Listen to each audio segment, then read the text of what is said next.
Welcome to this guide to the contract billing cycle. In this video, we'll take you through the full billing cycle in CO3 Nucleus, from releasing the billing period to closing it, so you can follow the process step by step. Escalations, notifications, predefined billing batches, billing preview, and manual processes are covered in separate videos. Billing always takes place within an active, released billing period. From the Contract Billing tab, click Release Billing Period in the ribbon. You will see a list of available billing periods. Select the period you want to release. If the previous period is not closed, the Release button will be grayed out. Only one billing period can be open at a time. Click Release, and a message pops up asking if you are sure you want to release the billing period. Click Yes to confirm. The Released column updates to Yes, indicating that the billing period is now open. Releasing the billing period only affects contract billing, not the financial accounting period. From the Contract Billing tab, click Unprocessed Meters. On the meter processing screen, identify and capture any missing meter readings before managing the meters in the meter usage screen. Select the relevant meter row and click Edit to open the Contract Item Meter Capture screen. On the left, you will see Customer and Contract Details, while the right side displays information about contacts, calls, readings, and billing. At the bottom of the screen, the Current tab displays the item details. In the Capture Readings section, enter the reading and reading date, order number, and comment. Then, click Save to capture the entry. The system calculates usage based on the current and previous readings. Once an entry is saved, the meter is removed from the unprocessed meters list. Now, open the meter usage screen from the Contract Billing tab.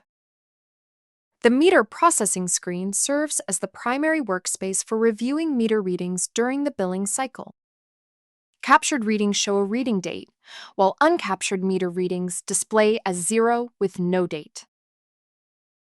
The system compares each reading to the 6-month usage average and may default to either the contract start reading or the most recent meter reset reading as needed. Readings that deviate by more than 20% from this average are highlighted in red, making it easier to identify readings that require verification. This screen also shows the percentage of meters captured, the total billing value, and usage statistics. All meters must be processed and have valid readings before the billing period can be closed. To begin, click Rebuild List to refresh the data and include newly created or updated contracts and meter items. Rebuild regularly to keep the data up to date.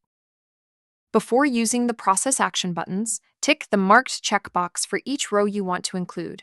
Only marked meters will be processed. If a meter reading has not been received, you can request it by email for either an individual meter or multiple meters. The request is sent to the designated contact for each selected item using the logged-in user's email address. To send the request, select and mark the relevant rows. To send requests for all meters, select the All Items checkbox in the column header row. Once rows are selected, click Email Request in the ribbon. A message pops up to confirm that an email will be sent to the designated contact for the selected meters. Select Yes to proceed or No to cancel. If you select Yes, the system sends a meter reading request email using the configured template, which includes all necessary meter details. The meter reading request template is fully customizable in contract configuration. You can enter or adjust readings directly in the data grid. The current reading must always be greater than the previous reading. A 0 reading is only valid where no prior reading exists. To update a reading, click on the meter reading field and enter a new value. Once you click outside the field, your changes are saved, and the system recalculates the usage. To help track the progress of meter readings, you can update the process flag for each item. This flag serves as an internal reference only. To update multiple items at once, first mark the relevant rows, then click Flag Items. A confirmation message pops up asking if you are sure you want to flag the selected items. If you select Yes, a window opens to update the status with either Follow-up, New, or Received. Make your selection, then click OK. The process flag status updates accordingly. For individual rows, you can update the status directly in the field and select the appropriate option from the drop-down menu. For example, if a reading is received too early in the cycle, follow-up indicates that a more recent reading should be obtained closer to the billing run. Once all possible readings have been captured, any remaining meters can be set to prior, average, call, or work order. This enables billing to proceed even when a physical meter reading is unavailable. Set to prior copies the prior reading into the current period, resulting in zero usage for billing. While cost per copy charges will not be billed, minimum billing may still apply. Multiple rows can be selected. Click Set to Prior, then select Yes on the confirmation message. The current reading updates accordingly. Set to Average applies the 6-month average reading or the average to date if the contract has not yet reached 6 months. Multiple rows can be selected. Click Set to Average, then select Yes on the confirmation message. The usage field updates to reflect the calculated average. Set to Call sets the reading for the selected meter to the last recorded call linked to a contract. Multiple rows can be selected. Click Set to Call, then select Yes on the confirmation message. The system updates the meter reading and reading date. Set to Work Order sets the reading for the selected meter to the last recorded work order reading, provided the work order is linked to a call. Multiple rows can be selected. Click Set to Work Order, then select Yes on the confirmation message. The system updates the meter reading and reading date. Use Reset Prior Reading to adjust a meter's prior reading to ensure accurate future usage. This differs from Set to Prior, which copies the previous reading into the current billing period for estimation. To adjust the prior reading for a selected row, click the Reset Prior Reading button. The Reading for Meter window opens, displaying the current date and time. Enter the meter reading, roll count, any comments, and the order number. Then, click Save. Click OK on the message confirming the reading has been captured. When a meter reading needs correction, you can temporarily remove it from the listing using the Delete Item button. You can then rebuild the list to return the deleted meter to the data grid, so the details can be re-entered. To begin, select the row, then click Delete Item. A message pops up indicating that the selected meter will be removed from the unprocessed listing. Select Yes or No as applicable. If you select Yes, the meter is removed from the data grid. Click Rebuild List, and the meter reappears without a reading or capture date, ready for the correct reading to be entered. Use the Recalculate Billing button to update billing values for single or multiple rows. To begin, select and mark the relevant rows, then click Recalculate Billing. A message pops up stating that the billing for all selected meters with a current reading will be recalculated, and it may take a long time. Select Yes or No to confirm. If you click Yes to proceed, the system updates the selected meters with recalculated billing totals. The final step in the meter processing screen is to release captured readings so they can be included in the billing run. Note that a zero-value reading cannot be processed if a prior reading exists. Captured readings can be released and billed in batches, while remaining readings can be updated and released later. To release all rows at once, tick the marked checkbox in the column header. To deselect all, tick the marked checkbox again. To release individual or multiple rows, select the relevant rows using the checkboxes in the marked column. When your selections are complete, click Release to Billing.